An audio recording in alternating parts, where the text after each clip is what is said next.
तो बच्चों हमारे पास आज का जो लेक्चर है that is about vacancy. Vacancy मतलब कि आपने डायरेक्टर को उसकी डायरेक्टरशिप से हटा देना। अब वैकेंसी आपके पास इस तरीके से भी हो सकती है कि आपके डायरेक्टर का टर्म खत्म हो जाए, 3 साल लैप्स कर जाए और अब आपका डायरेक्टर जो है वो मज़ीद अपने ऑफिस को होल्ड भी कर सकता है। अब नए इलेक्शन आ गए, नया डायरेक्टर अब आएगा या पुराने डायरेक्टर अगर पुराना ही है तो वही होल्ड किया रखेगा। या फिर आपके पास वैकेंसी कैजुअल हो सकती है। कैजुअल का मतलब ये है कि अब उसका टर्म खत्म नहीं हुआ, टर्म से पहले ही उसको ऑफिस से विकेट करवा दिया गया, या उसकी डेथ हो चुकी है या फिर वो डिसक्वालीफाई हो चुका है फॉर बीइंग डायरेक्टर। अब कैजुअल वैकेंसी के अंदर हम लोग देखेंगे कि जनाब आपका टर्म ऑफ ऑफिस क्या है। कहते जनाब आपके जो 3 साल, तो वैसे आपको पता है कि डायरेक्टर की टर्म होती है कि 3 साल तक डायरेक्टर है, तो उसके बाद इलेक्शन होते हैं और पुराने डायरेक्टर रिटायर्ड हो जाते हैं और नए डायरेक्टर जो इलेक्टेड होते हैं वो नए सिरे से आपके ऑफिस को ज्वाइन करते हैं। लेकिन कैजुअल वैकेंसी इन 3 सालों में किसी भी टाइम अपर हो सकती है। हो सकता है कि आखिरी महीने के लिए, हो सकता है कि पहले महीने में ही विकेट हो जाए ऑफिस। ठीक है, तो 3 सालों में किसी भी टाइम पे आपकी कैजुअल वैकेंसी क्या हो सकती है, अगर हो सकती है। देखिए कैसे जी, एनी कैजुअल वैकेंसी अगर among the directors may be filled up by the directors and the person so appointed shall hold office for the remainder of the term of directors in whose place he is appointed।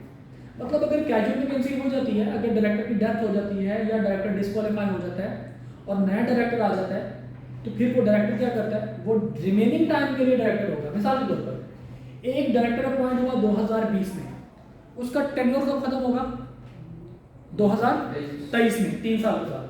लेकिन उसकी death हो जाती है 2022 में। अब नया director उसकी जगह पे अपॉइंट किया जाएगा और अब वो जो नया डायरेक्टर आपने अपॉइंट किया है वो कितने साल के लिए डायरेक्टर होगा, 1 साल के लिए, रिमेंडर टाइम के लिए। ये ऐसे ही है जैसे आप इलेक्शन करवाते हैं। अगर आप थोड़ा सा पॉलिटिकली थोड़ा सा या सोशली अगर आप थोड़ा सा इन है, एक्टिव है, तो आपको इस चीज़ का आइडिया होगा कि अगर एक पॉलिटिकल कैंडिडेट जो आपके पास मिनिस्टर है या प्रोविंशियल असेंबली का या फिर नेशनल असेंबली का, अगर उसकी डेथ हो जाती है ड्यूरिंग हिज टेन्योर, तो उसकी जगह पे दोबारा नए इलेक्शन होते हैं और फिर नया एमएनए या एमपी आता है और वो कितने टाइम के लिए होता है, वो जो रिमाइंडर टाइम होता है जब तक इलेक्शन होता है तब तक के लिए वो चलता है। Got it? तो यहाँ पे कहते हैं आप कि any category vacancy occurring among the directors may be filled up by the director and person so appointed shall hold office for the remainder of the term of the director in whose place he is appointed। अच्छा, अब क्या लाजमी है कि casual vacancy को fill up किया जाए? तो लॉ कहता है कि भाई साहब अगर तो आपकी मिनिमम लिमिट ऑफ डायरेक्टर्स अगर पूरी हो रही है तो फिर जरूरी नहीं है। मिसाल के तौर पर आप एक पब्लिक लिस्टेड कंपनी है और आपके 10 डायरेक्टर्स थे, उसमें से एक डायरेक्टर की डेथ हो जाती है, अब आपके पास रिमेनिंग रह गए 9 डायरेक्टर्स, तो आपको 10वें डायरेक्टर की वैकेंसी को फिलअप करने की जरूरत नहीं है। करना चाहें तो कर लें, नहीं करेंगे तो गुनाह नहीं होगा, कोई लॉ की वायलेशन नहीं होगी, क्योंकि आप मिनिमम रिक्वायरमेंट जो कि 7 है वो पूरी हो गई। लेकिन अगर आपकी मिनिमम रिक्वायरमेंट 7 है, पब्लिक लिस्टेड कंपनी है आप, और आपके पास डायरेक्टर थे ही 7, उनमें से एक की डेथ हो चुकी है, तो अब लाजमी है कि आप उसकी जगह पे एक नया डायरेक्टर अपॉइंट करें। ठीक है, देखिएगा कैसे। If the number of directors of the company is equal or above the minimum number of directors required for that company even after the casual vacancy, such directors may not fill in the casual vacancy and complete the term without filling such vacancy. ठीक है, अगर minimum यानी कि casual vacancy के बावजूद आपकी minimum requirement पूरी हो रही है, तो आप तो मजीद आप चाहें तो उस कैजुअल वैकेंसी को फिलअप ना भी करें। ठीक है, अगर चाहें तो कर लें, नहीं करना चाहते तो ना करें। ओके, प्रैक्टिस क्वेश्चन देखिए बेटा, पास पेपर का सवाल आप लोगों के सामने मौजूद है। Abid, Qasim and Tariq were the only members of Alpha Security Limited, a public company. 3 directors थे। पब्लिक कंपनी अनलिस्टेड कंपनी होगी जिसके लिए जरूरी है 3 डायरेक्टर्स होना, and were elected as director on 30 October 2018। Qasim expired on 2 February 2019 in a road accident। Advise Alpha Securities Limited।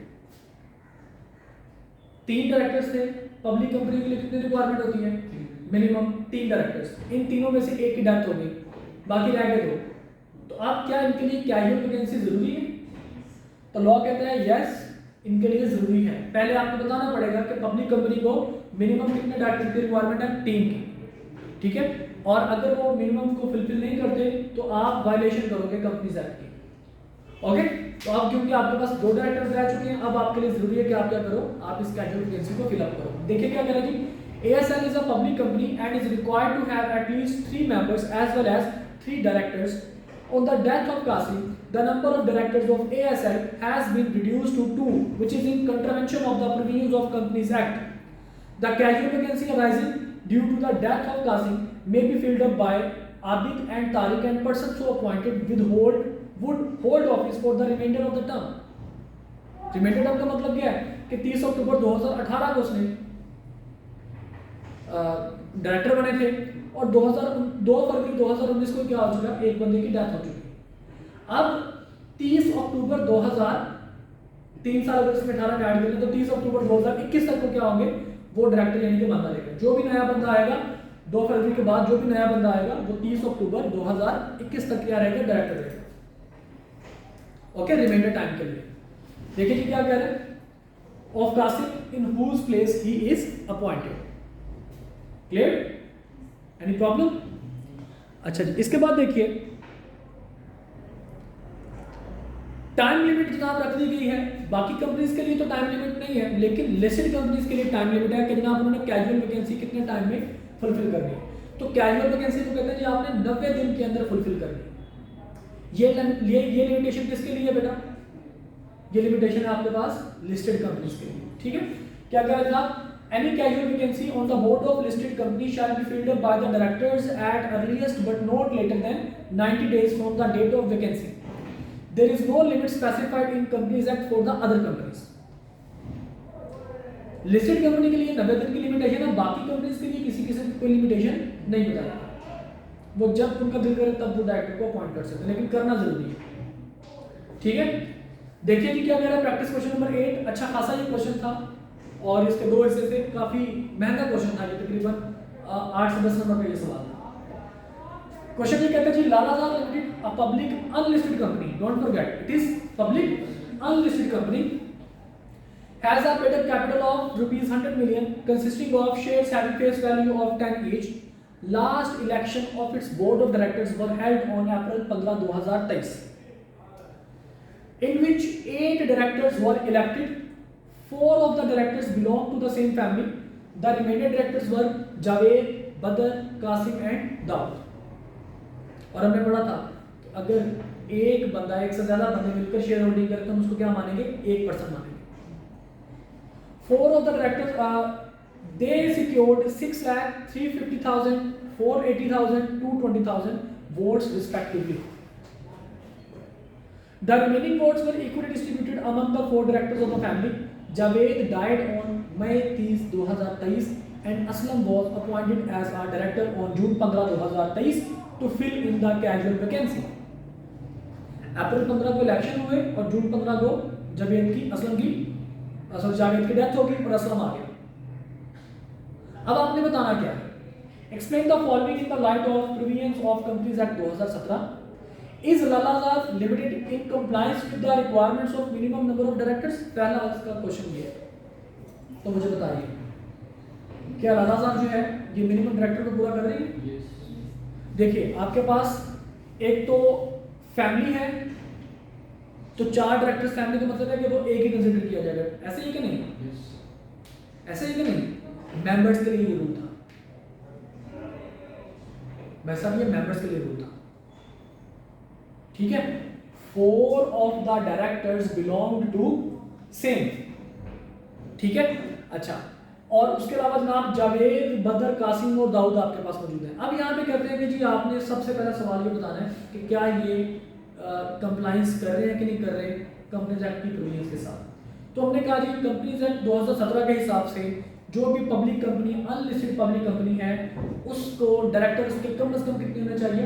उसके कम से कम 3 directors होने चाहिए, ठीक है। तो यहाँ पे हमें नजर आ रहा है जावेद, बदर, कासिम एंड दाऊद और 4 डायरेक्टर्स इसके अलावा 8 डायरेक्टर्स हैं टोटल, तो उनको कंप्लाई कर रही है। देखिए solution, every public company other than a listed company shall not have less than 3 directors, as Lal Azhar Limited has 8 directors on their board, therefore they are in compliance with the requirements of law.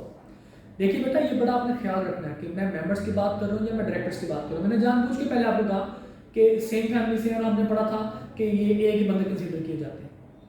बेटा ये rule members के लिए था, directors के लिए rule नहीं था। Directors are something else.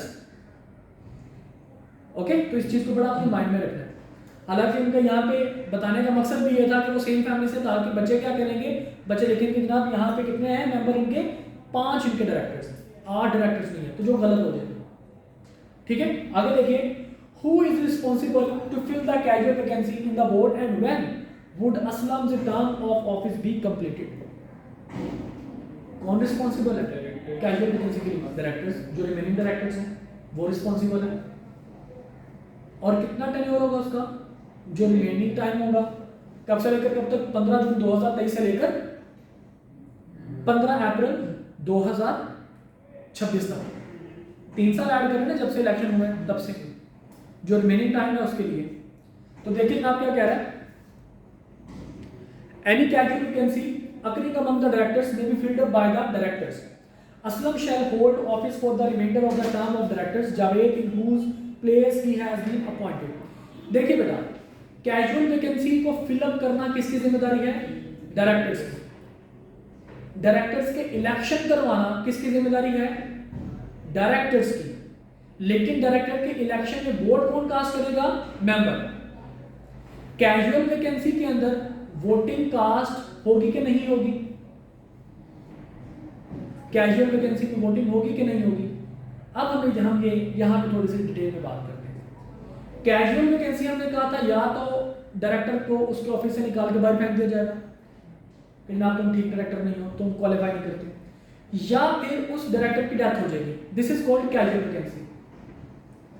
ऐसे ही ना, कैजुअल वैकेंसी को हम लोग नॉर्मली लेते हैं जब किसी बंदे की जैसे कैजुअलिटी होगी, मतलब किसी बंदे की डेथ हो जाती है, तो नॉर्मली हम उस सेंस में लेते हैं। जो डायरेक्टर को बाहर निकालना है उसको हम लोग कहते हैं टर्मिनेट करना, टर्मिनेशन ऑफ डायरेक्टर। ठीक है, दोनों सूरतों में वैकेंसी होती है, कैजुअल वैकेंसी होती है। अब कैजुअल वैकेंसी अगर डेथ की वैकेंसी है, डेथ की वजह से अगर कोई डायरेक्टर जा रहा है, दुनिया से चला गया, तो कंपनी से भी चला गया, अब उसकी जगह खाली होगी। अब वहां पे डायरेक्टर्स, बोर्ड ऑफ डायरेक्टर ये डिसाइड करेंगे कि कौन से बंदे को लेके आए, जहां पे मेंबर्स की वोटिंग नहीं होगी। लेकिन अगर किसी डायरेक्टर को मेंबर ने डिस्क्वालीफाई करके बाहर निकाला होगा, टर्मिनेट किया होगा, तो फिर वहां पे इलेक्शंस होंगे, वहां पे मेंबर्स ही चूज करेंगे। Got it? अगर वैकेंसी किस नेचर की है? कैजुअल वैकेंसी है, तो उसको फिलअप कौन करेगा? डायरेक्टर। डायरेक्टर कहेंगे जनाब आओ डायरेक्टर बनना है, हाँ जी बनना, आज बन जाओ डायरेक्टर। लेकिन अगर एक डायरेक्टर को मेंबर्स ने उठा के बाहर फेंक दिया कि तुम डायरेक्टर बनने के काबिल नहीं हो, अब नया डायरेक्टर कौन लेके आएगा? अब मेंबर्स ही नया डायरेक्टर लेंगे। ठीक है, देखिएगा जरा इसको।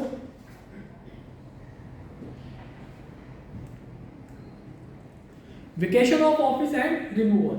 ठीक है, वैकेंसी और रिमूव कर देना। इसमें देखिए क्या करेगा, कहते हैं जनाब a director shall be treated to have vacated the office of director if, हम समझ लेंगे कि जनाब डायरेक्टर को निकाल दिया गया है या अब डायरेक्टर जो है वो डायरेक्टरशिप के काबिल नहीं रहा। किस सिचुएशन में? अगर क्या हो जाए, अगर वो डायरेक्टर बनने के लिए इनएलिजिबल हो जाए। इनएलिजिबल का मतलब क्या था? वो पागल हो जाए, बैंकरप्ट हो जाए, माइनर तो हम आपको पता ही है, हम उसको रख नहीं सकते। जो मैं ऊपर पढ़ा था, एलिजिबिलिटी क्राइटेरिया और इनएलिजिबिलिटी क्राइटेरिया।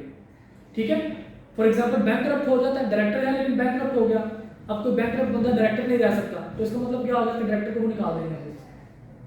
ठीक है, कोई बंदा डायरेक्टर था और पागल हो गया, अनसाउंड माइंड बंदा डायरेक्टर नहीं रह सकता, तो हम उसको निकाल देंगे। उसके अलावा कि वो 3 कंसेक्टिव बोर्ड मीटिंग में बगैर इन्फॉर्म किए छुट्टी उसने कर ली। 3 कंसेक्टिव बोर्ड मीटिंग में उसने अटेंड नहीं की, उसने बगैर इन्फॉर्म किए।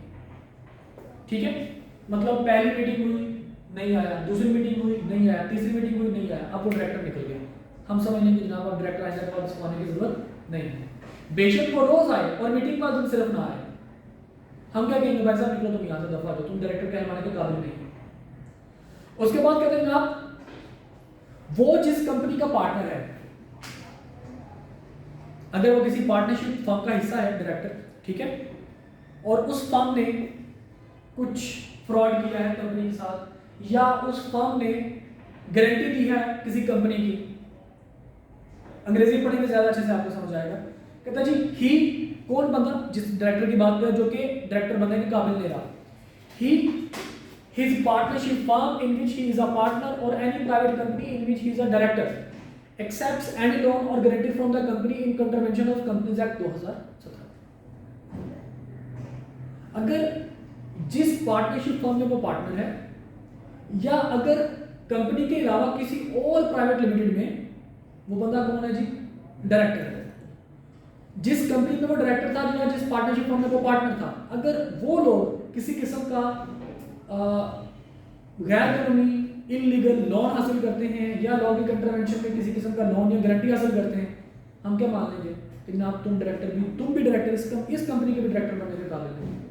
मिसाल के तौर पर मैं इस कंपनी का IBL प्राइवेट लिमिटेड का मैं डायरेक्टर हूँ, लेट्स सपोज, और मैं CCC क्रेडिबल्स कॉर्पोरेट कंसल्टेंसी वहाँ का भी प्राइवेट लिमिटेड का भी मैं क्या हूँ, डायरेक्टर या वहाँ का पार्टनर हूँ। लेट्स सपोज क्रेडिबल्स कॉर्पोरेट कंसल्टेंसी मेरी फर्म है, मैं उसका पार्टनर, और यहाँ पे IBL प्राइवेट लिमिटेड में क्या हूँ, डायरेक्टर हूँ।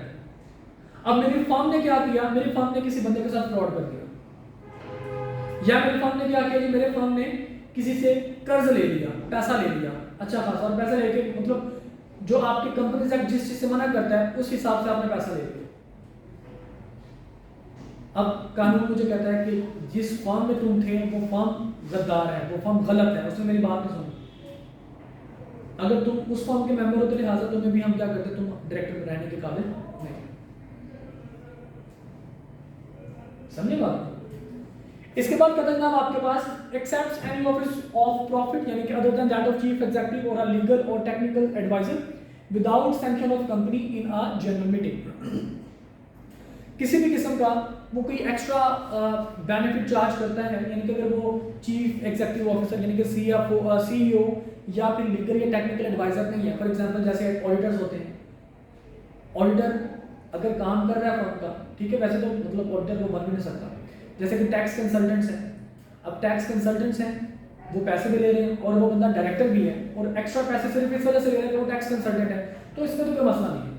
लेकिन एक बंदा जो कि सिंपल सा डायरेक्टर है और कोई टेक्निकल सर्विस भी नहीं दे रहा, और डायरेक्टर होने के साथ साथ वो एक्स्ट्रा पैसे भी चार्ज कर रहा है किसी मीटिंग में किसी भी जगह पे, तो हम क्या मान लेंगे कि ये बंदा अब डायरेक्टर रहने के काबिल नहीं है। एग्जाम्पल देखिएगा, बड़ी एग्जाम्पल अच्छी है जी। प्रैक्टिस क्वेश्चन है जनाब, देखिए। अच्छा, इसमें एक और चीज है नीचे पॉइंट, अ कंपनी में include additional grounds for vacation of office in its article. ये तो चीजें हैं ही हैं, इनके अलावा अगर कोई कंपनी चाहे तो वो अपने आर्टिकल्स के जरिए इसमें मजीद बेहतरी ला सकती है। देखिए जी क्या कह रहे हैं, Kaleem is a director of Bihar limited on 1 October 2017। Kaleem went abroad on a personal trip and return back on 15 February 2018। He was unable to attend 5 board meetings which were held during this period. Advice करें, क्या ये बनेगा director? जी, अगर 3 consecutive board meeting में उसने अगर participate नहीं किया बताए बगैर तो फिर क्या होगा जी।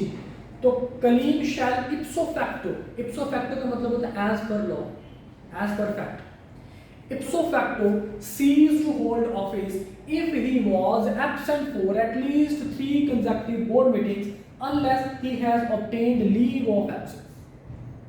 अगर उसने लीव ले ली है तो फिर तो खैर है, लेकिन अगर उसने लीव नहीं बताए बगैर वो छुट्टियां उसने कर ली हैं तो क्या हो गया, वो ऑफिस से निकल गया। ओके, अब रिमूवल ऑफ डायरेक्टर की बेटा अगर हम लोग बात करते हैं तो आप किसी भी डायरेक्टर को किस तरीके से रिमूव कर सकते हैं। रिमूव कौन करेगा, मेंबर्स करेंगे, ठीक है। देखिएगा जनाब कैसे रिमूव करेंगे। कहता है जनाब आपके पास 2 किस्म के डायरेक्टर्स हैं, या तो इलेक्टेड डायरेक्टर्स हैं या फिर अनअपोज्ड डायरेक्टर्स हैं। इलेक्टेड डायरेक्टर कौन से हैं, जिन्होंने इलेक्शन लड़ा, और अनअपोज्ड कौन है कि जिनका इलेक्शन नहीं हुआ वो एज इट इज आ गए, ठीक है। तो कहता जी आ डायरेक्टर में be removed from the office by the members of the company by passing a resolution. आपने एक सिंपल से आपने रेजोल्यूशन पास करनी है। The director shall not consider to have been removed if votes against removal equal or exceeds। और अगर आपने एक रेजोल्यूशन पास करनी है कि जनाब मैं मिस्टर ए फलां डायरेक्टर को क्या कर रहा हूँ, कंपनी से हम निकालना चाहते हैं, ठीक है। और वो डायरेक्टर कब, अगर उसने इतने वोट हासिल कर लिए उस रेजोल्यूशन के खिलाफ, देखिए एक है रेजोल्यूशन को पास करवाने का, एक है रेजोल्यूशन के खिलाफ वोट करवाना। मिसाल के तौर पर मैं कहता हूँ जी मैं मिस्टर ए को कंपनी से निकालना चाहता हूँ, हम 4 लोग हैं कंपनी के अंदर, मैं कहता हूँ जी मैं मिस्टर ए को कंपनी के डायरेक्टरशिप से हटाना चाहता हूँ, मेरी इस बात के कौन कौन बंदा खिलाफ है। अगर इतने वोट मिल गए इस रेजोल्यूशन के अगेंस्ट तो मैं डायरेक्टर नहीं बनूंगा, मतलब रिमूवल मेरा नहीं होगा। कितने वोट, कहते जी अगर तो डायरेक्टर है इलेक्टेड, इलेक्शन लड़के आया हुआ है, तो minimum number of votes which were enough to qualify a person as a director in the last election of directors. Let's suppose अगर मैं डायरेक्टर, आखिरी जो डायरेक्टर हमारा इलेक्ट हुआ था वो 10,000 वोट्स लेकर इलेक्ट हुआ था, अगर मेरी रेजोल्यूशन, इस रेजोल्यूशन के खिलाफ 10,000 या उससे ज्यादा वोट्स मिल जाते हैं कि नहीं इस डायरेक्टर को हमें निकालना नहीं है, तो फिर क्या समझ लूंगा मैं कि मैं अभी भी डायरेक्टर हूं, मुझे डायरेक्टर को मैं रिमूवल नहीं करवा सकता। समझे बात की कि डायरेक्टर के रिमूवल की अगर आप रेजोल्यूशन पास करेंगे और अगर उस रेजोल्यूशन के अगेंस्ट इतने वोट पड़ गए मिनिमम कि जितने एक डायरेक्टर को इलेक्ट होने के लिए चाहिए थे लास्ट टाइम पे, इतने वोट या उससे ज्यादा वोट पड़ गए, तो हम क्या कहेंगे कि अब आप इस बंदे को रिमूव आप नहीं कर सकते। अगर तो अनअपोज था तो इलेक्शन नहीं हुए होंगे, तो फिर कितना, कहते हैं number of directors of the term multiplied by number of voting share. जैसे आपके पास टोटल आपने निकालने हैं नंबर ऑफ डायरेक्टर्स, कितने डायरेक्टर्स थे जनाब, लेट्स सपोज आपके पास 10 डायरेक्टर्स थे, 10 directors multiplied by number of voting share, let's suppose आपके पास 1000 वोटिंग शेयर्स थे, तो मल्टीप्लाइड बाय 1000 कितने हो गए टोटल, 10 मल्टीप्लाइड बाय 1000 कितने हो गए 10,000। डिवाइड कर देंगे किसके साथ, number of directors for the time being, कि जो अभी फॉर द टाइम बीइंग जितने डायरेक्टर्स हैं वो कितने डायरेक्टर हैं, 10 के 10 हैं, ठीक है। तो आपके पास इसका आंसर आ जाएगा। इसकी प्रैक्टिस एग्जांपल देख लीजिए। कहता जी Aslam was elected as director in ABC limited 1 year ago. Company has 2 million shares and 7 directors. He was the last one to become director by securing 1.5 million votes. A resolution has been moved in the general meeting to remove Aslam from his position. How much votes Aslam required to save his seat? Election हुए, असलम आखिरी बंदा था कि जिसको vote मिले और वो elected हुआ एज डायरेक्टर, कितने वोट्स लेकर, 1.5 मिलियन वोट्स लेकर। क्योंकि इलेक्टेड है तो इसका क्राइटेरिया क्या होगा कि अगर उस रेजोल्यूशन के खिलाफ 1.5 मिलियन या उससे ज्यादा वोट्स आ जाते हैं तो ये रिमूव नहीं हो सकता। ये उसने आपसे पूछा होगा, तो ये हम उसको बता देंगे। देखिए at least 1.5 million votes which the least number of votes sufficient to make a person director in the last election of directors. उसको 1.5 मिलियन उससे ज्यादा के वोट चाहिए होंगे अपने रिमूवल को बचाने के लिए। ओके, नीचे वाला क्वेश्चन देखिए बेटा, a public unlisted company has 4 directors namely Adil, Babar, Chand and Daud, and in the last election they were elected by securing 80,000, 70,000, 68,000 and 63 votes respectively. Ahsan, who also contested election securing 57,000 votes and could not be elected as director.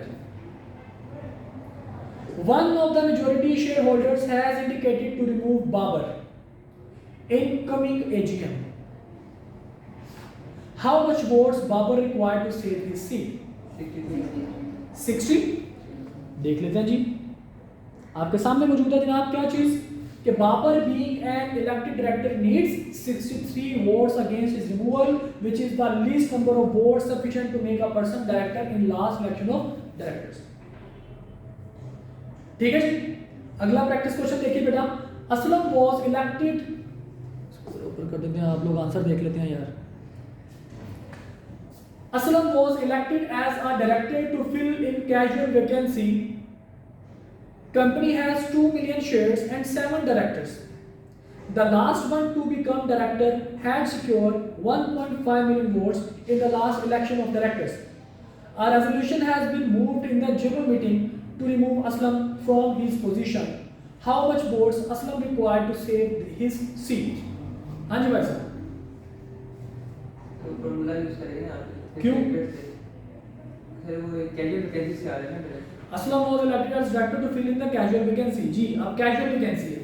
देखिए casual vacancy हो या फिर unopposed director हो, दोनों situation में ऐसे होगा। casual vacancy में जनाब असलम को अपॉइंट किया गया था, अब जनाब हमने इसको निकालना है, तो कौन सा फॉर्मूला लगेगा? Number of directors for the term. कितने डायरेक्टर्स हैं टर्म के लिए? कितने डायरेक्टर थे आपके पास जिन्होंने अपनी टर्म पूरी करनी थी? कितने डायरेक्टर भाई साहब यहाँ पे लिखे हुए? 2 मिलियन शेयर्स हैं और 7 डायरेक्टर्स हैं, तो नंबर ऑफ द टर्म कितने जनाब? 7 directors multiply by number of shares. कितने शेयर्स हैं? 2 मिलियन शेयर्स हैं, वोट्स हैं, तो कितना हो गया आपके पास? 14 मिलियन। इसको डिवाइड हम करवाएंगे डायरेक्टर फॉर टाइम बी। अभी कितने डायरेक्टर हैं रिमूवल से पहले? अभी भी 7 ही हैं, क्योंकि जो कैजुअल वैकेंसी हुई थी उसको हमने फिलअप कर दिया था। अभी भी हमारे पास कितने जी? 7 डायरेक्टर्स हैं। 7 multiply by 2 million divide by 7, answer कितना है? 2 मिलियन। तो मुझे कम से कम इसको निकालने के लिए, इसको अपने रिमूवल को बचाने के लिए कम से कम 2 मिलियन वोट्स रिक्वायर्ड होगा। देखिए, he shall not be removed from his office if the number of votes casted against a resolution equal or exceeds the number of votes calculated as per the following formula. कौन सा जनाब? Number of directors for the term कितने थे? 7 multiplied by number of shares 2 lakh 20 lakh रुपए divided by number of directors for the time being. अभी कितने directors हैं जनाब? वो है आपके पास 7। देखिए, अगर ये 7 डायरेक्टर्स होते, पब्लिक लिस्टेड कंपनी थी ना, 3 चाहिए होते हैं इनको, अगर ये 7 डायरेक्टर्स होते, इनमें से कैजुअल वैकेंसी हो जाती, एक बंदा मर जाता, उसकी जगह पे कोई फिलअप नहीं करते, तो फिर इस फॉर्मूला के अंदर वैल्यूज किस तरह कहनी थी? अब जो 6 डायरेक्टर्स रहेंगे उनमें से भी किसी एक को निकालना चाहते हैं। अब इसकी वोटिंग कैसे हम लोग कैलकुलेट करेंगे? तो number of directors for the term कितने होंगे? यानी कि फॉर द टर्म का मतलब है कि जिन्होंने अपनी टर्म पूरी करनी थी, यानी कि जो इलेक्टेड डायरेक्टर्स थे शुरू में कितने थे? 7 मल्टीप्लाइड बाय 2 मिलियन। और number of director for the time being, अभी डायरेक्टर कितने हैं? 6 रह चुके हैं, तो डिवाइड बाय 6 कर देंगे। ओके, तो number of director for the term होता है कि जिन्होंने अपनी टर्म पूरी करनी थी वो डायरेक्टर्स। ओके, और number of directors for the time being का मतलब होता है कि अभी कितने डायरेक्टर मौजूद हैं हमारे पास। Got it? इसके बाद बेटा प्रैक्टिस क्वेश्चन नंबर 3 देख लीजिए।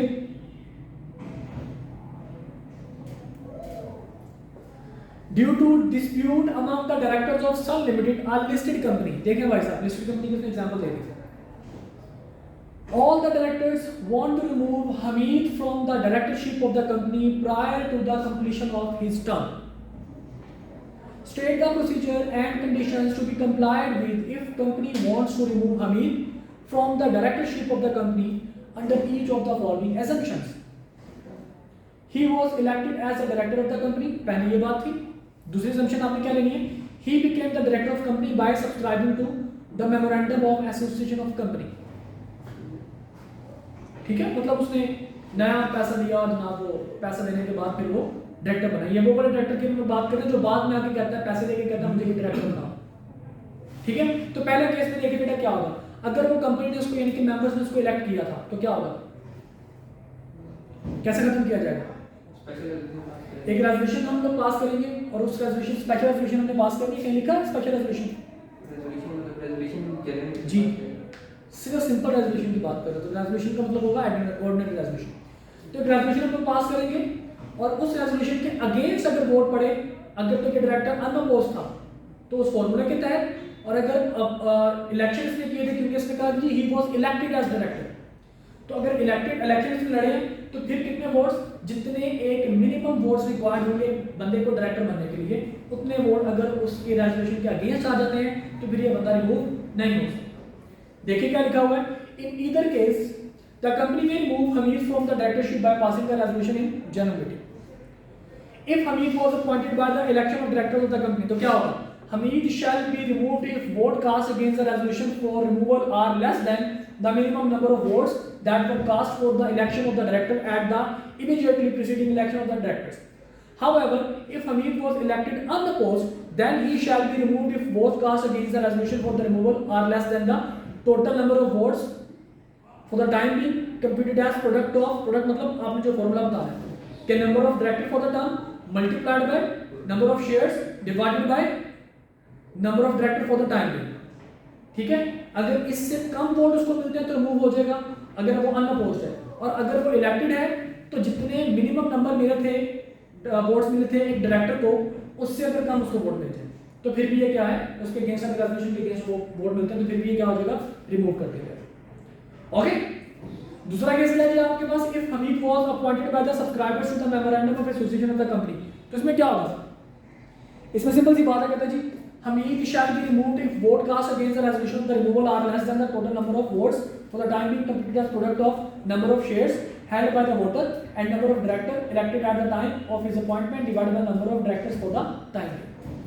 ठीक है, अगर इलेक्टेड नहीं है, सब्सक्राइबर है, यानी कि जिसने पैसा लगा रखा है मुझे डायरेक्टर बनाओ, डायरेक्टर्स में भाग उसको डायरेक्टर बना दो, इलेक्टेड नहीं है या कैजुअल वैकेंसी उसमें फिलअप कर, या उसके अलावा कोई भी सिचुएशन यानी कि इलेक्शन के बगैर अगर वो डायरेक्टर बना हुआ अनअपोज्ड डायरेक्टर, अनअपोज्ड जो डायरेक्टर बना हुआ वो, उसके लिए हमारे पास वो फॉर्मूला है। ओके, याद रख बड़ा मुस्लिम साहब और क्लियर। चलिए कल इनको यहीं से इंशाल्लाह हम लोग क्या करेंगे।